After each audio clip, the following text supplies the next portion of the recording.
novo episódio, novo olhar. Nós estamos hoje com duas convidadas maravilhosas, pessoas que eu admiro de montão. Mulheres influentes do setor óptico, que estão, não vou entregar o tempo que eles estão, mas elas vão falar, vão compartilhar. E esse episódio está imperdível. Então, desde já, deixa o seu like, curta, comente, compartilha. E quem temos conosco, Paulo? Hoje temos Eliane e Cristina.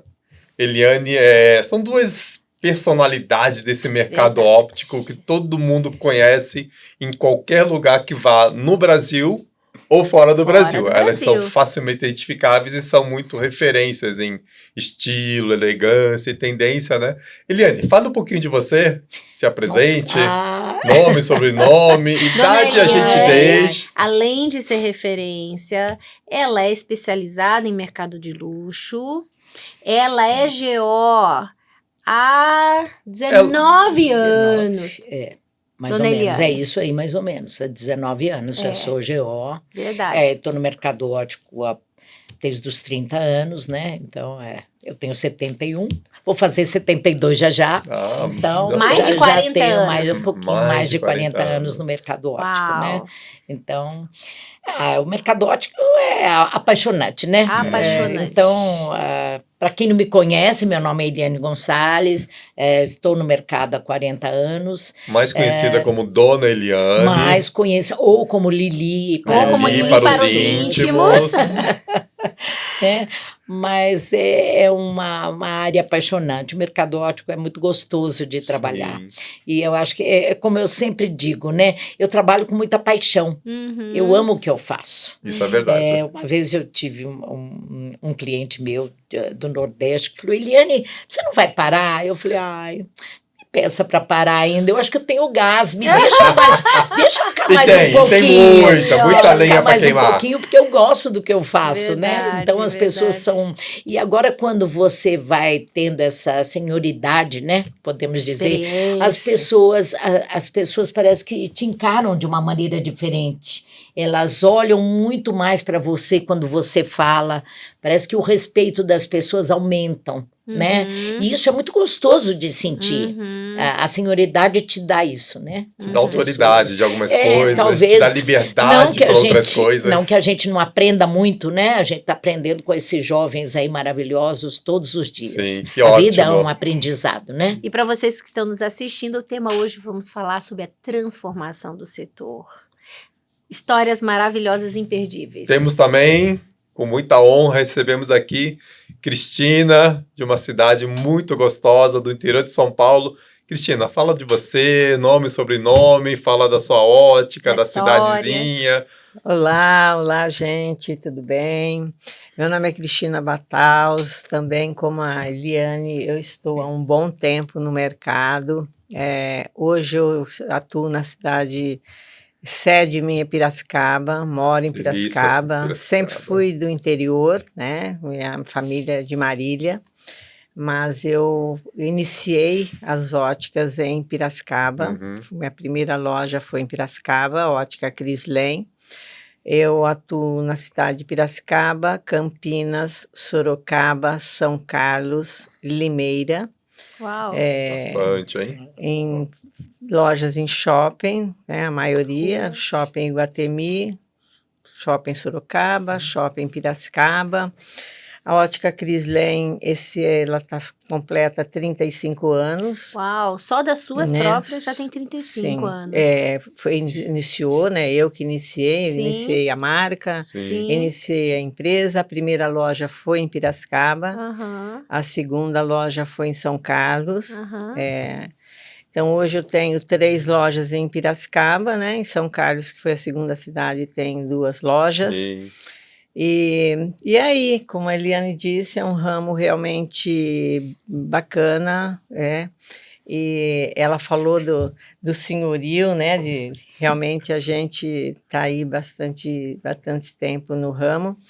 Mas eu penso que acho que nós nunca aprendemos tanto e temos tanta coisa nova do que temos nessa nova década, né, que entramos. Então, somos uma criança aí nesse aprendizado novo, né, que o ramo aí se situa, né, hoje nessa área aí já de tecnologia, né, o óculos, não só para enxergar, você enxerga, você fotografa, você grava, você ouve, você pergunta, ou seja, você até pretende estar com as mãos livres e usar dos óculos para isso. Vamos falar um pouquinho mais, né? Fascinante mesmo. A Cris, admiro muito que ela tem o QH, gente. Coeficiente de humildade. Com toda essa experiência, ela se coloca no papel de aprendiz. A gente encontra ela muito nas feiras internacionais, sempre com aquele olhar curioso, né, Cris? Você é uma pessoa curiosa que sempre está aprendendo, se renovando, se inovando. Eu acho que e nesse ramo nosso é importantíssimo, porque nós o ramo de tecnologia, aliado à moda, é um ramo muito... Uma tendência uma tendência nova, e onde você aprende a todo instante. Entendi. Você tem uma passagem por Piracicaba também, né? Eu nasci em Piracicaba.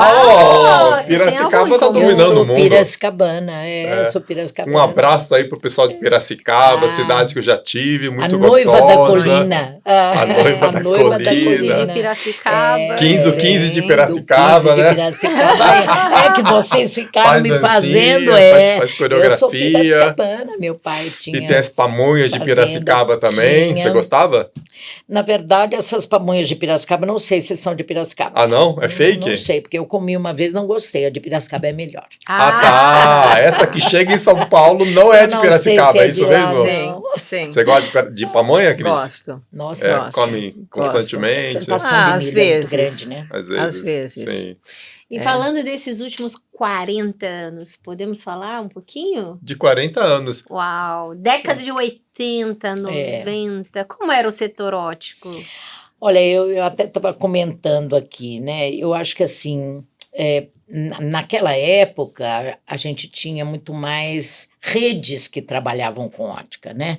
Hoje a diferença é essa. Hoje nós temos maisons, nós temos lojas especializadas, única e exclusivamente em ótica. Tinha menos variedade, então? Na verdade, não tinha, mas é que eram redes, né? Por exemplo, a própria Fotótica, a Iguatemi Jetcolor, né? Eram óticas com foto. A foto era muito forte, a foto terminou, não é verdade? A foto morreu, né? E eletrônicos. Poucas né? redes independentes exatamente. menores. Cris, você foi diretora do grupo Iguatemi Jetcolor. Diretora na área de compra, eu desenvolvimento. Fui comercial, né? Comercial, depois eu fui de compras e importação. E foi a rede mais importante do Brasil, né? Foi a rede mais importante. Eu acho que eu tive o privilégio, posso dizer isso, de ter trabalhado numa rede que naquela época ela era vanguarda. Verdade. Referência. Em ótica ela era referência, vanguarda internacional. Né? Desde então a gente já fazia essas feiras internacionais e como a Eliane completando, né, um ponto de vista, era rede única. Eu acho que a grande diferença é que hoje se tem franquias. Na época não tinha franquias. Modelo franquia não existia. Modelo franquia não existia. Mas tinha muitas lojas independentes e o tipo de profissional era bem diferente. Era o dono, ele era um grande entendido de laboratório, geralmente. Então se tinha isso, porque todas as óticas eram especialistas. Eles tinham os laboratórios. E se você mandava fazer as lentes, e muitos fabricavam as lentes, né? Lentes de vidro, inclusive, lente de vidro, em cristal. Verdade. Né? Cristal. Iguatemi foi uma grande escola, A Iguatemi foi uma grande escola, até porque ela era, além de ser uma grande varejista em ótica, ela era totalmente independente. Tínhamos, na época, fábricas de armações, fábricas de lente, gráfica, jornal. praticamente autossuficiente. Transportadora. Ele fazia tudo em Tá. Transportadora, eu não imaginava, não. Existia, então, transportadora, não. você imagina, como era bom, porque você um diretor, você era diretor setorizado, né? No setor comercial existia outros diretores, Sim. mas existia um diretor no setor técnico, que as reformas, existiam as equipes próprias, porque teve mais de 400 lojas. Na área de construção, decoração. Nas áreas de reforma. construção. Uau. Então, foi a primeira ótica a Uau. trazer o atendimento sentado, praticamente. É mesmo, eu não sabia disso. Era em pé era em antes pé e agora e tá voltando a ser em pé. e Olha! A fotótica fazia sentado aqui também, e eles faziam no interior. Sim, Na verdade, sim. a Iguatemi, ela era focada inicialmente no interior E de São veio- aí Paulo. depois ela agrupou. dominava. Porque ela era de Ela Marília, dominava. né? Originalmente, Originalmente de Marília. Aham. Então, existia centro, né, distrito industrial. Foi uma Distrito, é referência. Por falar em fotótica, realmente. teve um momento que a Iguatemi foi junto com a fotótica? A Como foi? fotótica comprou a Iguatemi. A Iguatemi. Antes de ser vendida para o Pro grupo. banco. Os É grupos. pro grupo. Já estava no grupo, né? Já Quando a estava. fotótica Quando a fotótica adquiriu a incorporou, Iguatemi, né? incorporou, ela já estava num grupo, né? E para quem conhece um pouquinho, é que a fotótica depois foi vendida para a Grand Vision. Isso, E a Grand Vision agora é da. é da Luxótica. Olha que Foi uma história. evolução, É da é. Luxótica. E vocês duas fizeram parte desse grupo. Sim, fizemos Fizemos. De cada uma no formas seu. Eu diferentes. da fotótica, ela da Iguatemi. Eu não fui da Iguatemi, ela não foi da Sim, fotótica, aham. mas Sim. assim, caminhamos muito Paralelos próximo, ali. apesar de que ela... E a Iguatemi era só de ótica. Ah, E certo. depois que ela comprou a Jetcolor. Que é Que a Jetcolor era uma concorrente da fotótica, só que a Jetcolor era do interior. Fotofilmagem. E o forte da fotótica era fotos Foto. de casamento, inclusive. Ela fazia casamento. Então olha. houve essa aquisição. Aham. E foi muito engraçado, porque quando houve essa fusão, né, eu fui para a Jetcolor. E eu brincava que a Jetcolor era um patinho feio. Né, porque Foi a última a chegar. chegou e era ótica, tinha o glamour de ótica, Certo. né? Ainda mais daquele Você padrão imagina, Iguatemi. Naquela padrão, época, então. naquele, né? Então, no padrão e- dele. Eram os então, para tapes, né? ter essa junção, né, foi um processo. Era muito diferente. Porque a fotografia já era venda parcelada, já era e essa época, que né, ninguém talvez lembre disso, mas tinha a inflação. Muito, então a muito. fotografia, Meu Deus. ela sofria diariamente, porque você comprava diariamente. Né? Era uma loucura isso. Você acredita que eu já É. trabalhei com foto? A loja, Acredito. quando eu era adolescente, já estava no varejo, né, 13, 14 anos, tinha revelação. Na época você tinha as lojas que recebia o e filme tinha as lojas mandava. que mandava, né? Sim. Então Pro cansei de laboratório. embalar, botar filmezinho, depois receber as fotos. Era um setor muito legal. E tem a ver com ótica, porque é Tem. luz, né? É luz. É luz. Captar. É Luz tudo a e ver, sombra. uma imagem. Sensacional. E uma das Interessante. grandes mudanças foi exatamente essa nesses 40 anos, né, Cris? Porque naquela época, para você precificar a loja, tinha que ser. Hoje ainda usa, mas eram letras, né? Porque como as letras tinham, a inflação era diária. Você comprava no dia seguinte era outro preço. Cada dia tinha um preço. Tinha que Então remarcar era o louco. produto. Era Então louco. tinha que ser aquelas. A lista de preço das com óticas eram tabela de depara. A B, a C, e Código. daí todos os dias o A, o AB, o AC era A por gente siglas, trabalhava com sigla, né? Sigla. Por exemplo, era IPI na época, UPI, e se fazia um valor em cima. Então, cada O dia A custava saía tanto, quanto né? valia o PI do dia. Ah, tá, uma taxa de Era uma referência. taxa de Uma taxa de Entendi. referência Isso Que foi você antes corrigia que também. corrigia. Foi antes do URV, né? Que o Sim, URV foi uma claro, cópia disso claro. aí, né? É tipo Mas isso. Aham. eu me considero privilegiada, talvez seja por isso que eu busco tanto aprender, porque Era muito diferente a Iguatemi das outras óticas no interior, porque nós já trabalhávamos com informática. Né? Eu já comprava com dados. Eu trabalhava com dados, sempre nós tivemos dados. Então, era uma empresa muito à frente, muito. E formou uma escola gigante pelo Brasil todo. Gigante. Chegou a ter quantos colaboradores? Quase 4.000 colaboradores. 4.000 naquela época? Então, a holding toda, né? Sim, muita gente. Eu não conheço nenhum grupo setor ótico no Brasil de rede própria que eu acho que tenha 4.000, nem a própria Óticas Carol, que é tudo franquia hoje em dia, né? Para você ter uma ideia, o centro de treinamento era de vanguarda. Teve uma passagem que teve um lançamento de uma lente e foi homenageado todos os funcionários da empresa. Era muito padrão ter esse valor, né, dos funcionários. E quando terminou a reunião, porque trazia-se todos para o distrito em Marília. Então, você imagina quantas pessoas, todos os níveis gerenciais da loja. E terminado a reunião, na saída, teve um avião que passou e derrubou pétalas de rosa em cima das pessoas.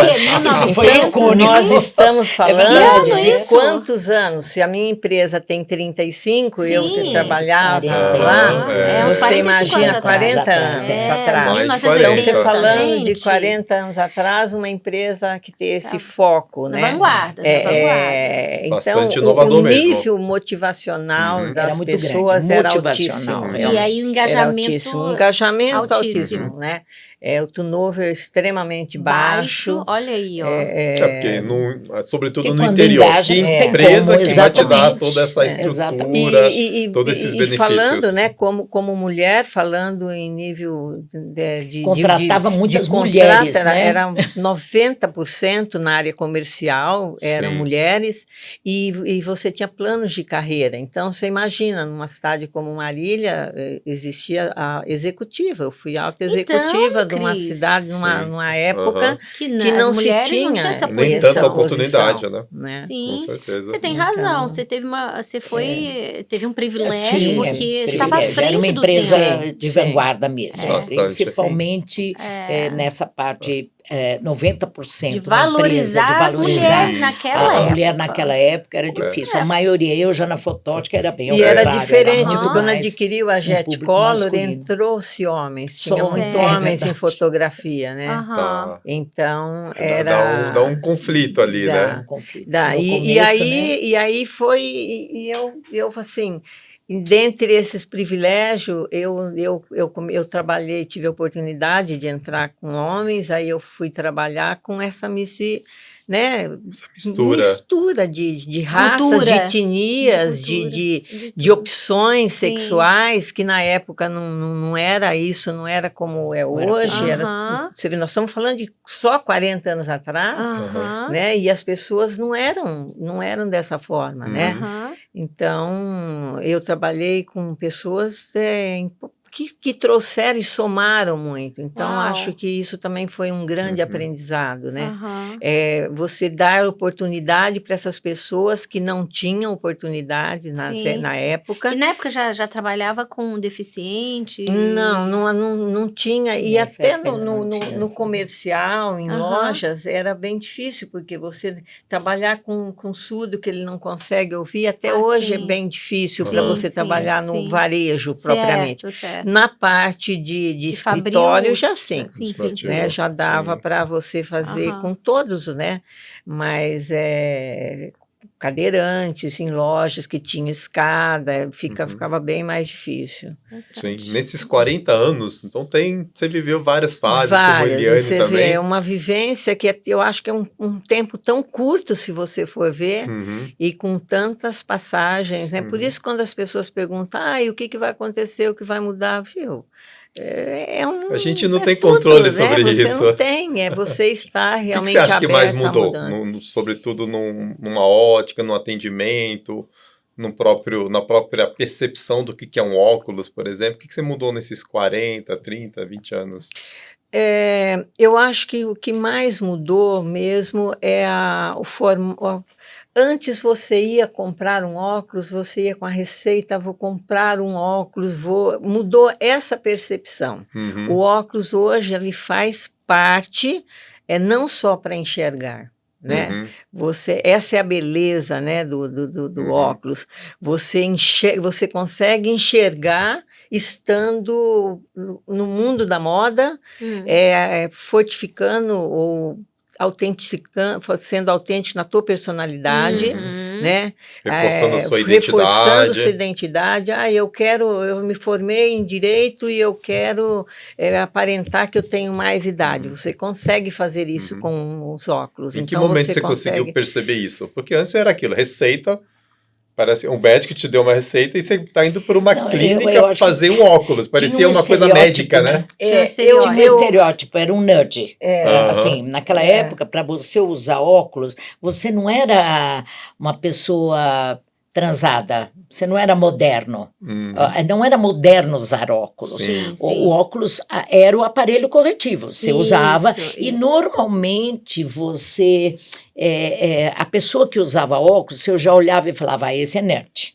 Pode ter certeza que esse, sabe assim, era mais Eliana, eu faço até uma analogia. Eu ouvi uma colega de uma rede de ótica comentar esses dias e eu fiquei pensando, eu faço uma analogia com o aparelho de ouvidos hoje. Sim. Era uma prótese. Essa resistência que a pessoa tem hoje, né, de você do aparelho auditivo. Então, já estão aí trabalhando, quem trabalha, vendo aparelhos, né, como estão. Então, era isso. Até porque os óculos eram muito limitados, né? Era o metal, ou preto, ou marrom, era o metal ou acetato. Pouca variedade. Né? Era pouquíssima variedade. Pouquíssima. E então... Era uma prótese. Era para você só... Alguém te olhava com óculos como você tivesse, não uma dificuldade, como se você fosse uma pessoa fora... Você não fosse normal. Não foi. Né? Você tem um problema. Aparelho corretivo, não tem como. O nome é feio, mas era um aparelho corretivo. Assim, ninguém olhava muito com moda. Isso foi mudando aos pouquinhos, né? Você foi acompanhando tudo isso daqui. Fui acompanhando e gostava muito de acompanhar. Sim. E isso também foi muito bom, porque a empresa onde eu trabalhava tinha muito essa abertura, a gente já era mais ousado, já tentava, já trazia mercadorias de fora, então, muito pouco, né, até porque também lá fora tinha, né. E o Brasil acompanhava uma tendência lá fora sempre com um grande delay, né? Coisa que hoje já não é mais. Hoje caminha praticamente no mesmo tempo. Agora, tem uma pergunta que eu queria fazer até para o nosso ouvinte saber o seguinte: com todas essas crises econômicas que vocês já passaram ao longo dos 40 anos, o setor, ele sobreviveu forte, né? Vocês faziam planejamento de longo prazo, médio prazo, curto prazo? Como é? Porque a gente precisa dar uma dica para quem está nos ouvindo de como encarar o momento atual, né? Porque vocês têm uma experiência que, assim, vocês estão consolidadas, firmes, e tudo passa, né, Cris? Sim. Tudo passa. Na época, nós, né, na empresa que eu trabalhava, nós tínhamos planejamento de longo prazo, médio prazo e curto prazo. Certo. Tá? Hoje, eu não faço mais planejamento de longo prazo. Certo. E de médio prazo também não. Você faz o de curto? Eu faço de curto prazo. Seria o quê? Um ano? Um ano, não, um pouco mais. Vamos falar um ano, né? Um ano e meio, 2 anos. Você tem que estar hoje já pensando o que vai acontecer. Em 26, 27. Isso. Mas você não consegue se planejar e dizer, olha, eu vou fazer isso, tá? Esse é o meu ponto de vista, tá? Mas você já mas você tem um ciclos. Médio planejamento, sim. Você não tem médio planejamento administrativo como você tinha, Lá antigamente atrás. você tinha um planejamento de longo e médio e curto, Detalhado, né? tanto administrativo quanto financeiro. Certo. Hoje você tem que ter financeiro de médio prazo Certo. talvez até de longo prazo. Aham. Né? Muitos aí têm que pensar nisso, Aham. mas um planejamento administrativo de longo prazo não dá para Tá ter. difícil, né? Porque se você você não está aberta a essas mudanças tão rápidas que chegam e que você tem que Quando aderir. você planeja, por exemplo, abrir uma nova loja, você começa a pensar quanto tempo antes para botar em prática?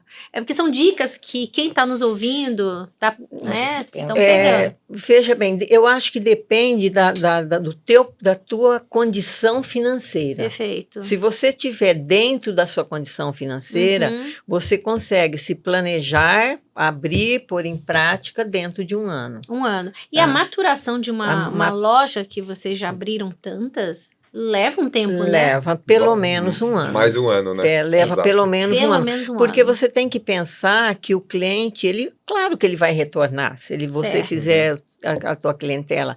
Mas quando eu vendo um óculos para você e você não é uma pessoa que você costuma ir à ótica, você tende a voltar daqui um ano, pelo menos. Né? Verdade. Então, você tem que pensar que você vai... O ciclo vira mais mínimo longo. um ano. Vira em 18 meses, né? O ciclo de uma 18 troca meses. de óculos, Tá. 18 meses. Então eu Que levo quando pelo os primeiros menos... estão Sim, retornando, sim, né? Aí dá aquele sim. primeiro 6 E meses no do Brasil retorno. a gente vê isso também financeiramente, porque você Certo. vende em 10 meses, você tem que fazer isso, entender que aquele faturamento que você propôs, eu vou vender X, tá?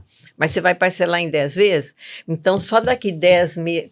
Não, é daqui 10, mas o primeiro mês você vai ter 1/10. Tá. O segundo você vai ter 2/10. Sim, E verdade. assim sucessivamente. Verdade. Então, assim, uma dica que eu deixaria É para um quem está nos planejamento de um ouvindo ano, com certeza. é que o setor óptico não é de aventureiro. Não. Não dá para você achar que eu tenho da minha rescisão 100 mil reais, fui funcionário público, fui não sei o que, eu vou fazer uma ótica que vai me render X. Se você não tem condições de sustentar e aguentar 2 anos, sim, não entra pro setor. Isso se você não tiver em shopping. Isso não foi shopping, porque shopping demanda muito mais. Você tem um custo operacional muito altíssimo, alto. né? E aí quando começa a virar o shopping aumenta, Sim, você não aguenta, né? Porque tem um livro bem, né, assim, bem simples, não sei nem se te encontra aí, que é Virando a Própria Mesa, de Ricardo Senle. E ele fala que se você quiser montar um negócio a receita que ele dá é o seguinte: você vai vender metade do que você planejou, você vai ter demorar o dobro do tempo para ter o resultado do que você planejou, e você vai gastar o dobro do que você se planejou em gastar. Se Isso mesmo é igual a reforma assim, de casa, viu? se mesmo assim valer a pena, abra. Se não desiste, nem sai de frente. Gente, vocês estão tomando nota. Vai vender metade, vai custar o dobro e levar o dobro do tempo. Vai levar o dobro do tempo. E se mesmo assim uma reforma de casa mesmo. Abra. Então você continua. Mas você, pegando o seu gancho você disse que as pessoas, de fora. Eu digo, claro, hoje também mudou-se, né? Você tem os investidores. Certo. Só que eu ainda acho que o bom é conhecer aquilo que você vai abrir. Eu concordo. Então, vamos pegar um exemplo bem simples. Se eu for hoje vender banana, eu vou falir. Porque eu não sei o time de maduração da banana. Ela vai madurar, eu vou perder isso. Que momento que eu compro, que momento quanto que vai vender. Entendeu? Boa. Então, é por isso que eu falo, o conhecimento, ele é a chave de qualquer sucesso. Se apropriar desse conhecimento, se tornar um expert nisso. E eu vejo assim muitos aventureiros que entraram no nosso setor e quebraram a cara, como investidor, porque eles não mergulharam ou não tiveram um operador que estivesse intencionalmente dia a dia presente, achando que, olha, é apenas uma planilha de DRE, então o resultado é legal, percentualmente de DRE, resultado lucro líquido é melhor do que uma cafeteria, então eu vou investir em ótica, mas não é bem assim. É exatamente a grande mudança desses últimos anos. É foi que isso, veio, né, muito investidor achando que o setor era fácil. Não, o markup da ótica é uma coisa que todo mundo acha que é atrativo. Mas já foi melhor. Olha o markup. E eles acham, todo mundo esquece quanto tempo que o óculos fica naquela prateleirazinha ali e está no seu estoque, você está pagando. De carregamento. Eles esquecem que nesses 40 anos aí que estamos falando, tinham pouquíssimos shoppings. Hoje nós temos mais de 600 shoppings no Brasil. 640 shoppings antes. O Iguatemi foi o precursor aqui, foi em 66, 70, o shopping Iguatemi foi lançado, que fazia fila de pessoas. Para entrar no shopping. Era uma loucura para entrar no shopping. Para o Natal, os lojistas começavam a se preparar para o Natal no Iguatemi a partir de setembro. Em setembro tinha fila para entrar no shopping. Fila. Hoje está uma vacância eu sei enorme. Porque tinha uns 70 Mas lojas. hoje daria para fechar metade do shopping, né? Porque os últimos 20 anos abriu muito. Abriu demais. Mas demais. Mas tem a oferta, tem que pagar, não é verdade? E é uma coisa que eu sempre penso e questiono. Você não vê vacância em ótica dentro de shopping. Sim. Então, isso é um questionamento aí que a gente tem que pensar um pouco, sabe? O tanto de óticas que tem dentro de shopping. Verdade. Eu não sei como que... Tem shopping que chega a ter 12 óticas, Cris. Não, 17. Não, é muito mais muito que mais. isso. É muito. Não, tem alguns com 17 pequeno, padrão. é um padrão, né? Mas você vai em shopping, por exemplo. Aricanduva. Não. Centenorte. Vai no Centenorte, vai no Morumbi, vai no próprio Campinas, vai no Iguatemi de Campinas, vai no Iguatemi de Votorantim, Sorocaba. Né? Então, não justifica. Muito, né? Não justifica. Vocês acham que nos próximos anos vai ter uma seleção natural de fechar lojas que não se profissionalizou, que não... porque ótica é um trabalho de fidelização, né, gente? É uma coisa que, assim, eu fiz um bom atendimento, fui satisfeita, é de confiança também, senão não retorna. Então, eu não sei, assim, falar para você se vai acontecer isso, porque isso a gente fala desde quando eu entrei em ótica. Isso né? Quando a gente reclamava, mas não, fulano não vai aguentar. Não, fulano não vai aguentar, não vai aguentar. Porque as pessoas, principalmente nós, latinos, nós temos uma adequação, nós nos acomodamos, nos ajustamos, né? Então, eu acho assim difícil, porque você veja bem, tem muita gente que abre e ela ganha um pouquinho numa lojinha de rua, e para ele tá bom. Ele não quer fazer mais nada do que aquilo, ele não quer aprender, ele não quer. E quando você... É bem isso. E quando você disse, né, que as lojas vão...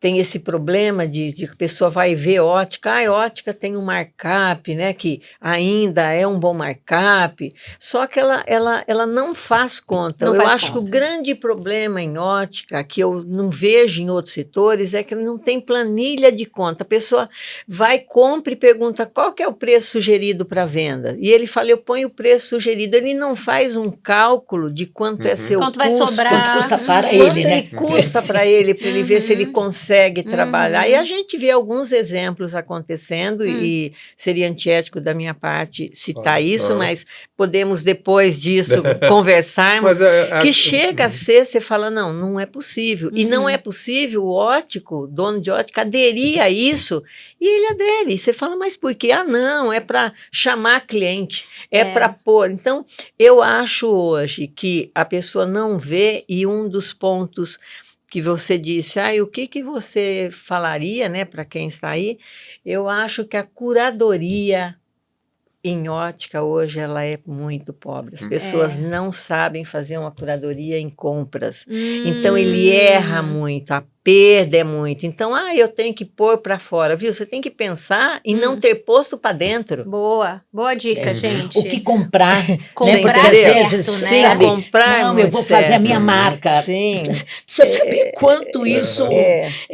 Precisa ver um planejamento, né? Eu vejo muito as pessoas entrarem nessa vibe de, sabe assim, eu quero produzir, eu quero pôr a minha marca, eu quero vender, e acha que esta cadeia, né? Essa sucessão, ele vai dar lucro. E não dá, porque para produzir é uma loucura, gente. Um tema interessantíssimo, nem tínhamos falado de tocar, que é o tal das marcas próprias, os private label. Essa semana eu fui num supermercado, acho que foi no Pão de Açúcar mesmo.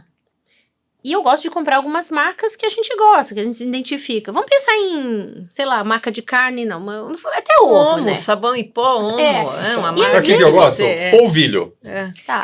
Aí sabe, Cris, exatamente. Você não encontra mais as marcas de sua preferência, porque o supermercado está imprimindo as dela. E eu cheguei e falei assim vou citar aqui, que não tem nada a ver com o nosso setor. Citei pro rapaz lá do setor, eu falei assim, olha, eu tô procurando meia de asa orgânico da Corim. Não tinha da marca Qualitar, só que o próprio rapaz me falou, essa é a segunda linha da Corim. Porque não era a primeira linha, realmente não era.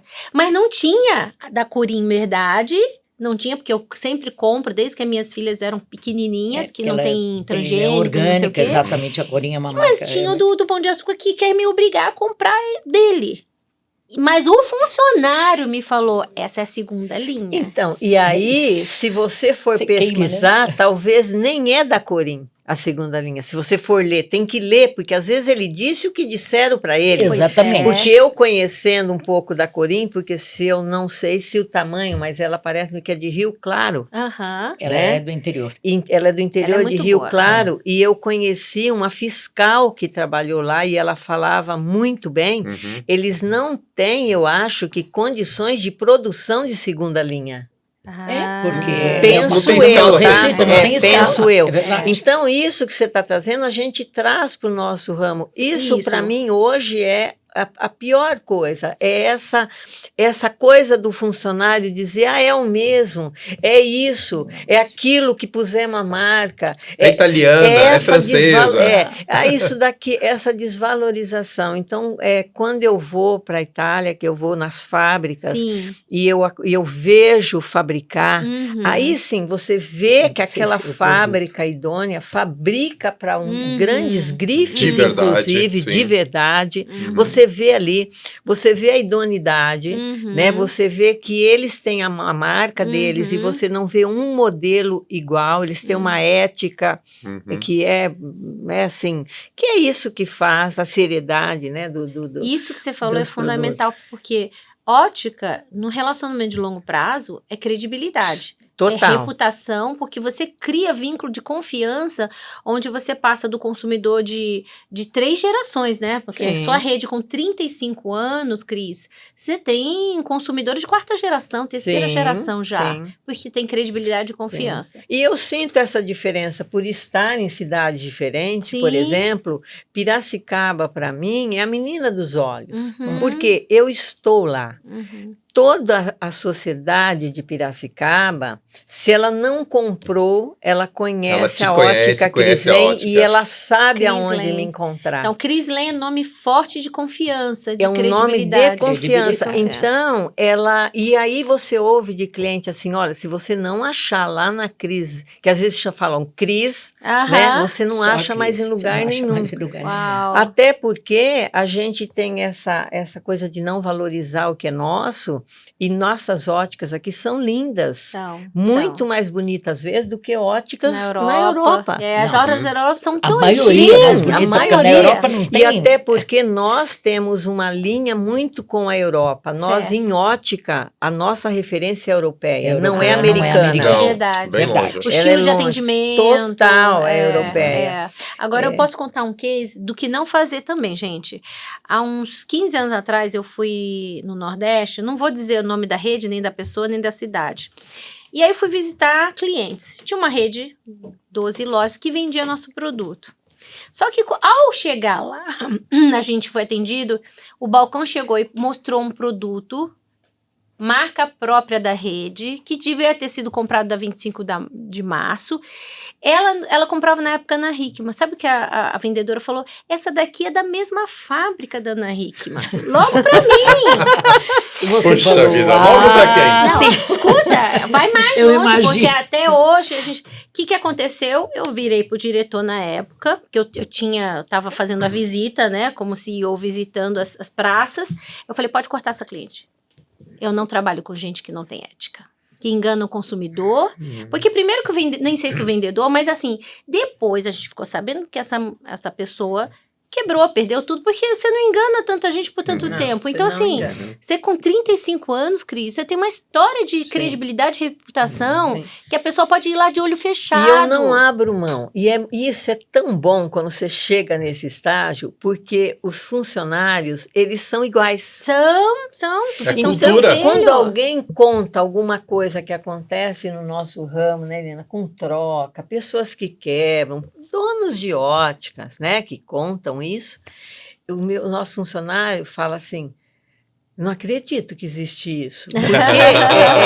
Porque a gente tem todo um critério, sim, né? Porque no nosso ramo tem né? muito Tem isso, ética, né? Você não fez nada, o óculos quebrou, você não tem essas coisas, e gente que né? vende lente dizendo que é uma coisa e entrega a outra.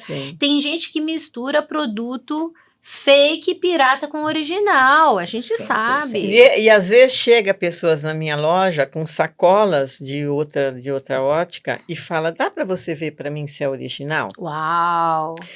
Aí, infelizmente, eu não consigo estar presente para fazer essa avaliação. Não é uma análise tão fácil, muitas vezes. É um laudo, né? Seria um laudo. Aí, eu até falo, olha, eu preciso que eu possa até enviar para o fornecedor e pedir um laudo do fornecedor, porque eu não fabrico. Sim. Porque você não vai falar se é ou se não é. E hoje está muito difícil. Você pega óculos, por exemplo, tem um determinado óculos de sol. Tem algumas marcas, que eu sei se ele é tão parecido que eu sei se ele é, se eu for trocar as lentes. Eu percebo, se eu desmontar, eu percebo. Às vezes eu percebo pelo estojo do que pela peça. Então, você tem que tomar muito cuidado. Até porque, gente, essa coisa da China, isso daí já não é mais. A China hoje fabrica coisas boas. Você vê o carro com a TV que ele dirige sozinho e você vai assistindo a uma série dentro do carro. Eu vi com ele andando. Então, você fala, não dá mais para ouvir que seja um chinês produto ou deixou de ser. É verdade. Antigamente a gente dizia produto chinês é ruim, né? Hoje não. A qualidade do produto em si, excelente em alguns produtos e outros não. E aí depende da marca. Tem marca que o nível de qualidade é mais ou menos e o fake fica parecido igual. Agora, quando a marca tem um nível de exigência, de padrão muito alto, dificilmente o fake fica igual, né? Sim, dificilmente. Muito interessante. Não, e você não vê, como o acetato, até ao pegar o acetato, a temperatura do acetato, ele é diferente. Sim, então, você pega um acetato puro, misturado. você vê a frieza dele. Você pega um plástico, ele é quente. É diferente. Sim, verdade. Cris, pegando esse case seu, 35 anos de rede, você costuma hoje investir ainda muito em marketing,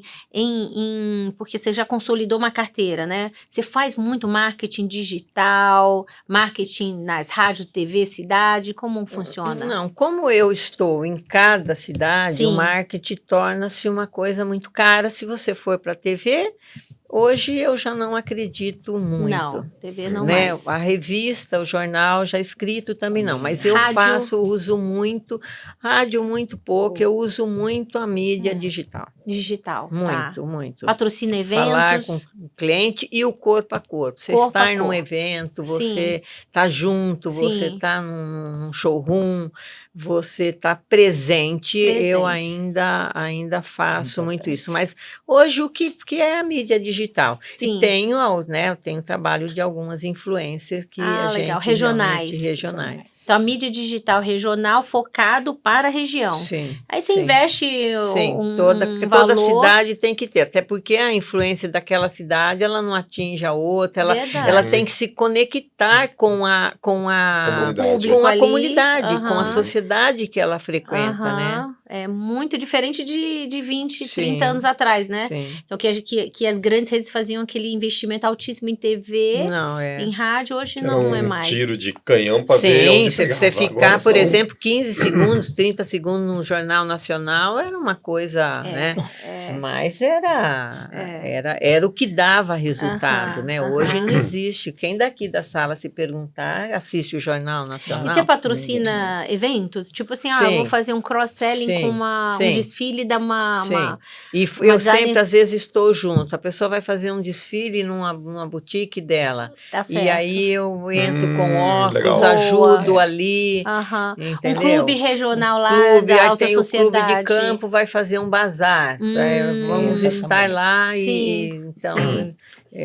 Nessa evolução que a gente começou falando de atendimento de pé, né? Fomos para atendimentos mais especializados, sentado, servindo café, petiscos, drinks. E a evolução do consumidor. O que é determinante para o cliente hoje escolher a sua ótica ou escolher determinado produto? O que você vê como... O que é determinante nesse momento? Primeiro nós temos que definir o consumidor. O consumidor hoje, ele tá bem dividido. Ele tem aquele consumidor acima de 30, 40 anos... E tem a faixa etária, a faixa dele, ele é um consumidor da sociedade, ele é um consumidor mais simples, ou é um jovem. Então, é muito diferente. Antes não era, porque antes, quem comprava, ia e definia para o jovem eram os pais. Hoje, o jovem é independente. Sim, então, tem opinião hoje, própria. O jovem tem a opinião própria, então, ele é um consumidor diferente. Decisor, né? Ele é diferente, ele tem tudo. Então, você tem que definir primeiro é isso, quem é quem. Mas a confiança para a pessoa mais velha ainda é muito forte. Para mim, ainda é o principal critério. Mas tem muito forte quando tem a indicação médica. Ainda existe a indicação. Ainda existe a indicação médica. Quando o médico faz a indicação, isso tem um peso muito grande. Ele fala assim, vai lá na rede tal que eu confio que eles não erram. Sim. Só um comentário dele Só um comentário desse já é muito forte. Mas é isso que eu estava comentando inicialmente, antes da gente começar, sobre a evolução desses 40 anos na ótica, no atendimento, né? Não mudou muito, porque isso existia já há 30 anos atrás, há 40 anos atrás, e eu ainda acho que além da indicação médica, que eu acho que tem um peso, o atendimento, o nosso atendimento ainda eu acho que é crucial. Né? Você vai numa Cris Lenz, você é atendido olho no olho, você é atendido de uma maneira diferenciada, porque médico nenhum substitui o atendimento. Porque o médico pode ter indicado, Cris, mas se ele entrar na sua loja e ele for maltratado, ele compra pela internet. E dona nosso maior concorrente hoje, para mim, é a internet. Você pode comprar pela internet e mandar montar. É muito simples. Mas, dona Eliane, a senhora que já deu tantas palestras ao longo desses 30, 40 anos, a senhora já deu muita palestra, né? Foram já mais de quantos? Bastante, acho que mais de 300, 400. Então, são milhares de pessoas impactadas. E sempre com aquele tema de atendimento de elegância, que não tem a ver com venda de produto de caro, barato, de luxo, de simples, né? Tem o diferencial do atendimento. O que você daria de dica para quem está nos assistindo para implantar um atendimento diferenciado? Que independente do público que você está vendendo. Se estou vendendo para o AAA ou para a classe CDE, né? Qual é uma dica de ouro aí? Como eu digo, essas coisas às vezes não mudam, né? Porque o atendimento é um atendimento que tem que vir de dentro. A pessoa tem que gostar muito do que faz. Tem que gostar. E eu acho que o principal do atendimento é o que nós estávamos conversando, é o conhecimento. Né? As pessoas precisam conhecer o que elas estão vendendo. Não só o produto. Elas precisam conhecer o seu estoque. Né? Porque, às vezes a pessoa deixa de oferecer uma coisa porque não tem conhecimento do estoque. Então, eu sempre digo que você tem que analisar o seu cliente quando ele está na sua vitrine. Né? Você tem que fazer aquela palavra que eu nem gosto, anamnese, porque eu acho uma palavra... Diagnóstico. De verdade, mas eu acho que não é isso, é você olhar o estilo do seu olhar cliente. Pra pessoa. O diagnóstico é esse, exatamente. Não, olha, essa pessoa tem esse estilo, mas não é o estilo que ela está vestida, é o estilo que ela está se comportando. Vai muito além do que ela está vestindo expressar. no momento. Exatamente. Então, esse atendimento é uma coisa muito sutil e diferenciada. Vocês duas são grandes formadoras de pessoas, são treinadoras, né? A Cris também treina bastante, né? Bastante. Como formar pessoas apaixonadas por setor? Olha, isso que é difícil. Por quê? Porque todos os entrevistados que vieram aqui, os podcasts, episódios anteriores, falaram da grande dificuldade, do desafio da mão de obra. Porque, assim, não é só contratar, reter, né? Desenvolver e engajar. Eu sei que vocês são pessoas que engajam, mas como formar pessoas apaixonadas pelo setor? Eles, né? A Cris falou uma coisa assim, no comecinho, né, que daquela nossa época e que hoje também é muito, muito, muito válida, é você se unir, é você estar junto, é você criar equipe. O ambiente. O ambiente da equipe é o mais importante, né? Sim. A valorização do seu funcionário. E prestar muito atenção para aquela a laranjinha podre tem que ser... Você tem que retirar ela rapidamente. Ela não pode se criar dentro. A pessoa que não é motivada, exatamente. Que tá sem o desmotivador, aquele ó dias, ó céu, ó azar, ele tem que rapidamente ser identificado, não, Cris? O que você acha? Não, eu acho, né, que é super, super assim. Para mim, primeiríssimo lugar é realmente, na sua pergunta, é o atendimento da pessoa, né? Você entrou, você pode ter a indicação, você pode ter tudo isso que eu disse, se entrar dentro e não tiver o atendimento... Perdeu tudo. Perdeu na praia. Veja, quando você... a gente hoje, como eu já disse, que as pessoas têm muito mais... eu vou dizer... personalidade, mas você determina. Vamos voltar. Quando você fala, nós não podemos comparar hoje, falar, nós vamos reter, eu quero ter aquele funcionário, por exemplo, eu tenho um funcionário de 27 anos. Ele ama, ele adora, você chegar, ele me defende, ele se preocupa comigo, ele manda mensagem quando eu estou em feira, se eu estou bem, se eu tive gripe, se eu estou com dor de garganta. Mas agora você entendeu? Você não é ele. Você entendeu? Porque a forma... Cada um é um.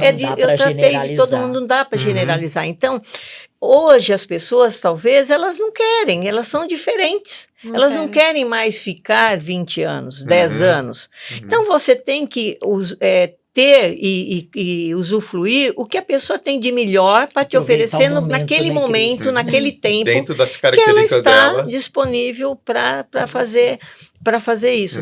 E como treinar? Eu falo assim, que a técnica, claro, se você tem uma técnica aguçada, você vai encantar quem gosta da parte técnica.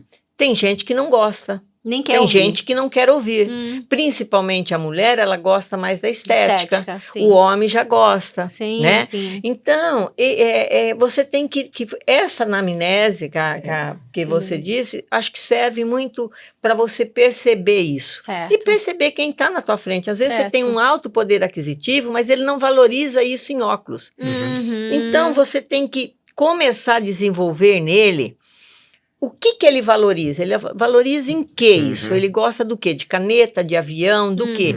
E jogar o óculos para ser um acessório que vai complementar o avião. Ele no que ele gosta. Certo. Então, o que eu acho hoje que um bom funcionário, para a pessoa que está começando e que eu tenho que ter, ele tem que saber a história da marca. Boa. Você tem que contar a história da marca. Eu não gosto de técnica tal, mas você tem a tabela, você tem os iPad da vida, você tem... Mas a história da marca, ela é fascinante. Você não compra um perfume, você compra a história do perfumista. A experiência que o perfume te dá. A experiência, porque nós não vivemos falando de experiência, nós temos que viver. Então, você hoje precisa transportar essa pessoa para essa experiência. Né? Ela tem que comprar a ideia, ela tem que comprar a marca. Para a hora que ela compra... Ela vende. E isso, Cris, as marcas genéricas não conseguem entregar, Genérica não, mas as outras marcas conseguem entregar. Por exemplo, nós temos uma marca como a Ferrati de 40 anos. Sim. Não, a própria Ana Hickman, que é uma marca que eu me lembro, quando eu falei com vocês, eu estava fazendo uma viagem, acho que eu passei pela Suíça, de repente eu entro numa ótica e tem Ana Hickman. E eu na hora falei, mas... Nossa, é do Brasil? Aí eu perguntei se era do Brasil, eu perguntei na época para quem estava, eu falei, viu, essa marca, vocês estão... está, então... Tem uma história por trás. Tem uma história de você contar, né? E é uma história fácil, porque é uma mulher... trabalhadora, né? Uma pessoa que trabalhou, que a gente acompanhou, que teve sucesso. E aí você tem que contar as histórias das coleções. Certo. Né? Você vai vender um produto, um outro, que é uma marca de um carro, você tem que conhecer um pouquinho, contar a história, por que está dentro disso, isso aqui faz parte da... Porque ele custa... Porque é o que eu falo, ele não custa, ele vale. Ele vale. Então, a pessoa fala, mas a experiência está só hoje, as grandes grifes, você vai hoje em Nova York, na Tiffany, você vai tomar um café na Tiffany, você vai viver uma experiência, você vai na Louis Vuitton, você vai tomar um café, você vai viver a experiência. Então, você tem que trazer para essa experiência, você tem que sentir, você tem que desenvolver os sentidos. E isso é mais fácil treinar, porque isso faz com que as pessoas comecem a gostar, falar, nossa, isso não tinha quando eu vendia tal coisa, quando eu vendia. Então, eu acho que engajar na história do produto, na história da marca, e na mesmo história... as marcas mais simples, né, Cris? Eu acho mesmo que... Tem a história dela. Porque você na verdade, não tem um valor. Ela pode custar 300 e pode custar 5.000. Cada uma tem sua história. Mas você associa, você fala, olha, você está vendo? Olha a tendência, a geometria dessa peça com a geometria da peça da tal ela não surge do nada. Não surge do nada. As pessoas não têm argumentos. Eles sabem vender muito bem lentes, né, Cris? Eu acho que os nossos parceiros aí de lentes, eles são mestres em até porque eles não têm um produto para falar é uma tanto, técnica, né? Então, mas eles conseguem passar para a nossa linha de frente, para os nossos consultores, uma propriedade no falar. O que eu sinto, e que a Cris está só assim comprovando, é que às vezes, em termos de armação e óculos, o consultor não tem tanta propriedade para falar. Ele não sabe como explicar. Mais, né? Por que eles são iguais? Por que este custa isto e este isto? Que chapa porque daí é essa estamos falando do valor. Que banho é esse? Então, se ele conhece o valor de um, o valor de outro, se ele sabe que esse é feito numa chapa, num acetato de 7 milímetros, de 5, ou se ele é injetado, ou se ele é pintado, ou se ele é original, ele não... Sabe, assim, não tem que ter esse conhecimento. Olha, quando eu entro para comprar qualquer óculos, independente do valor, eu pergunto qual é a história desta peça, dessa marca. Qual é a essência dela? Qual é a essência disso? Como que eu vou explicar isso? Certo? Porque aí a pessoa vai me falar, olha, isso aqui, nós pensamos nisso, tem uma história. Porque você não consegue entender um quadro, porque, gente, óculos sem conhecer algo artístico. Se você não consegue entender, saber de um quadro, você não consegue não foi falado aquela história daquela obra de arte, você não entende aquela obra de arte. E nós trabalhamos, gente, vai no nosso rosto. Temos peças que é uma verdadeira obra de arte. São criações, né? Que ela, digo, não vendemos um produto. Sim, a gente vende uma criação, uma coisa que foi criada por alguém, desenvolvida por alguém. Então, isso que a gente tem que cada vez mais... E em lentes, quando você fala, nós temos uma história que hoje, mas você veja bem, eu tenho uma grande lembrança minha, das melhores, era, por exemplo, o que fez, eu posso falar o nome porque não é concorrência, o que a Transition fazia.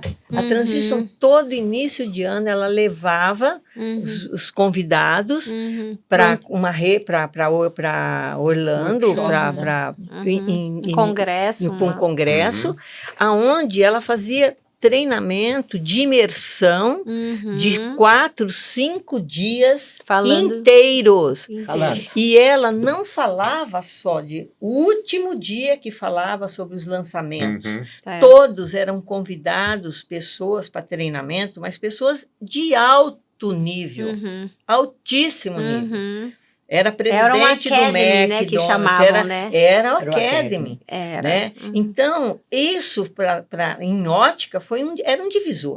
E se perdeu um pouco, né? Depois que ela foi adquirida, né? Ela perdeu essa cultura. Mas essa eu acho assim, se existia um divisor, se existiu algo importante em ótica naquele tempo, era a Academy da Transition em nível de treinamento, que era uma imersão anual de dias.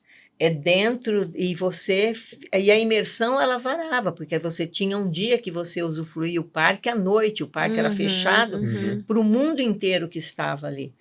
Então, era... Muito verdade. Dentro disso, Cris, da história, da evolução da ótica, e a Jó desde o início, né?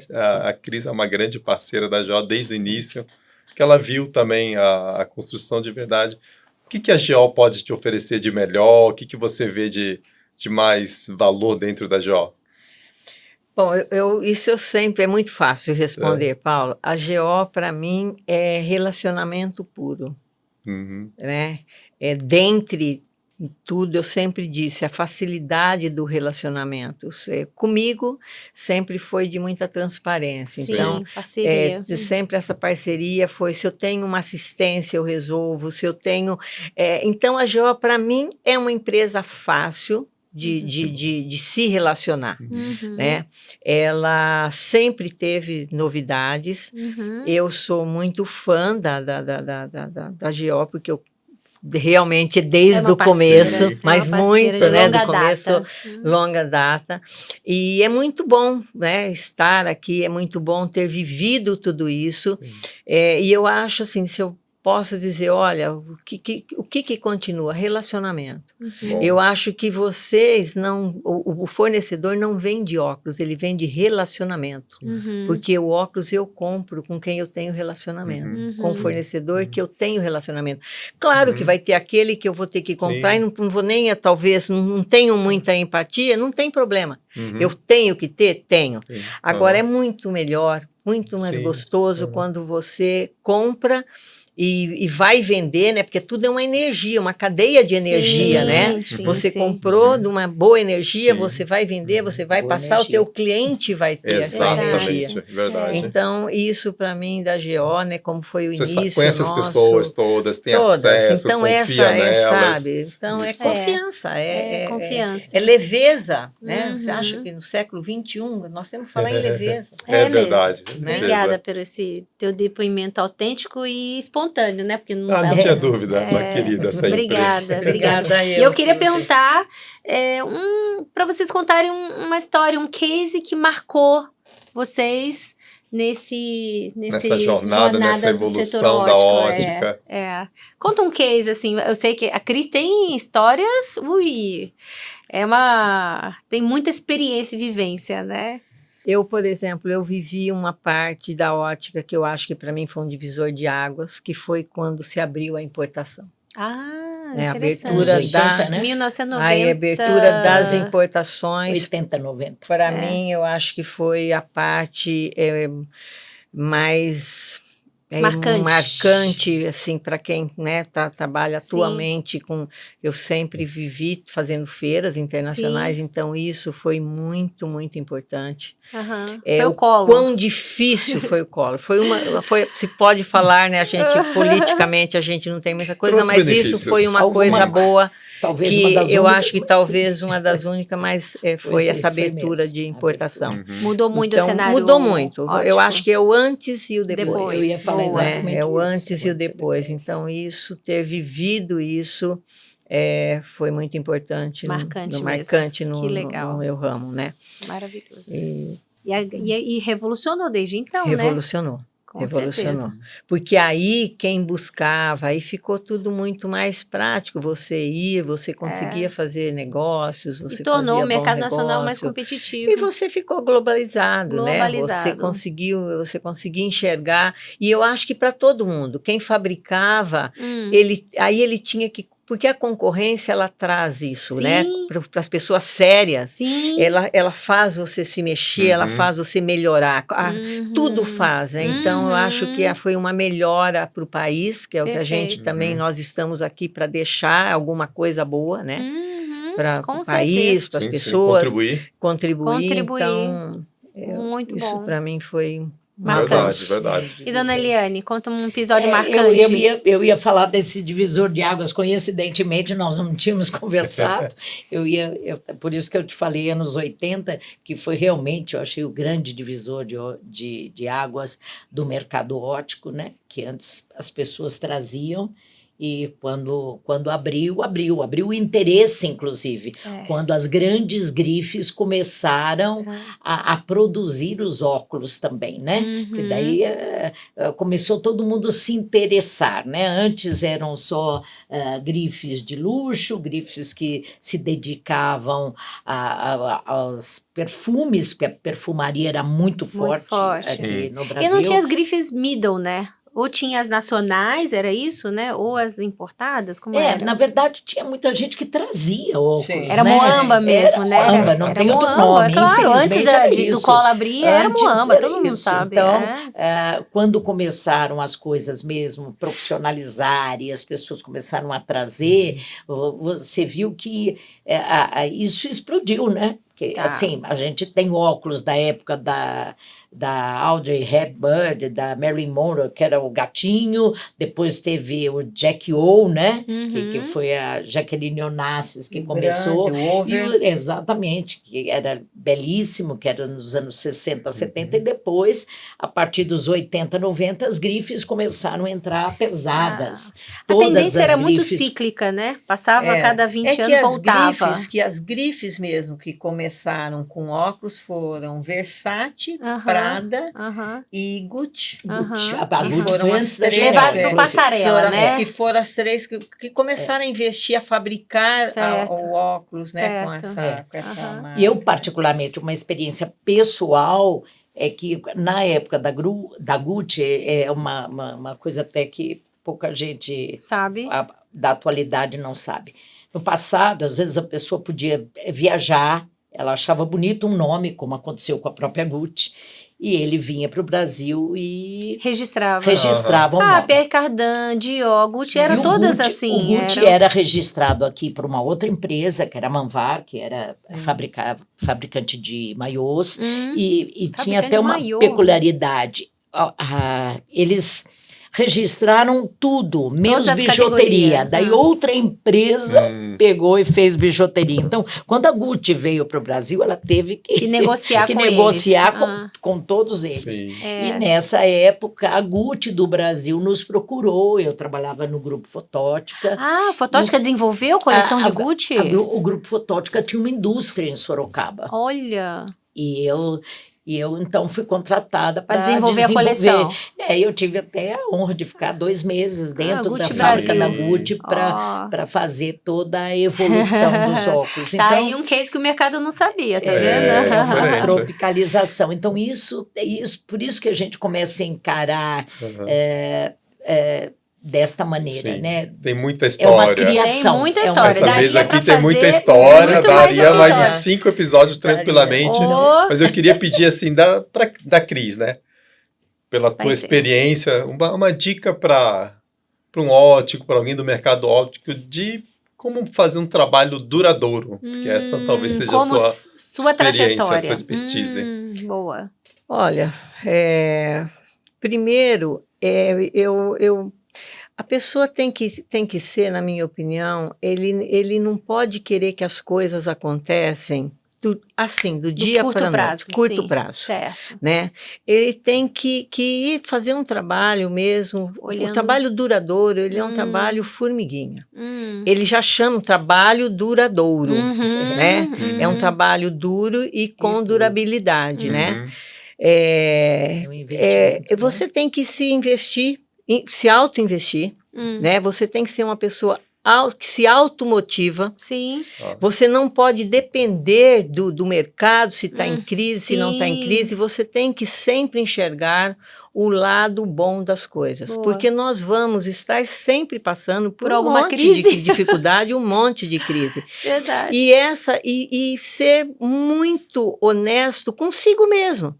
E com os teus, porque nós não fazemos nada sozinhos. Nós temos que termos as nossas equipes. Com certeza. E essas equipes, não adianta as palavras. Vale muito mais o teu exemplo, o teu comportamento. Perfeito. E você pôr em prática. As pessoas vão trilhar o que você está vendo e o que você está pondo em prática. Então, isso é duradouro. E quando você simplesmente fala e faz o que você falou. Boa. Não adianta você falar e fazer ao contrário. Não adianta você falar para que trate bem o teu cliente e você não tratar, você não tiver essa paciência, você não tiver essa resiliência, né? Verdade.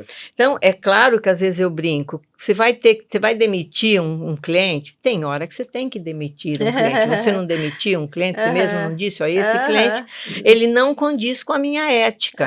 Então, quando você tem um cliente que não condiz com a tua ética, ele tem que ser demitido, como tem um funcionário quando não condiz com a tua época. Sim, você não precisa falar para ele, mas você fala para a equipe e explica por que e chega claro, olha, não conseguimos, nós fazemos o possível, mas nós não conseguimos te atender da forma que você merece ser atendido. Sim. Né? E sempre em busca do conhecimento. Boa. Sempre. Eu acho que hoje, aquilo que eu iniciei, que eu falei, nós estamos aqui hoje, mas muito criança, muito entrando numa nova era, como bebês que vamos aprender essa nova era. Mas em óculos não vai mudar muito. É o minimalística, é o fashion, e é o retro chique. Então, o minimalístico, que é a temporal, vai ficar, né? O que a gente tem que estar atento é que cor, que tendência, o que está agora, o que vai, o que virá.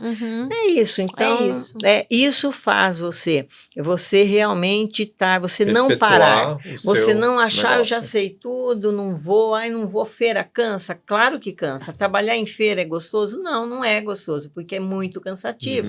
Mas você tem que ir, você tem que comparecer, você tem que se atualizar, você tem que saber. Sempre. Boa. Né? Muito verdade isso daqui.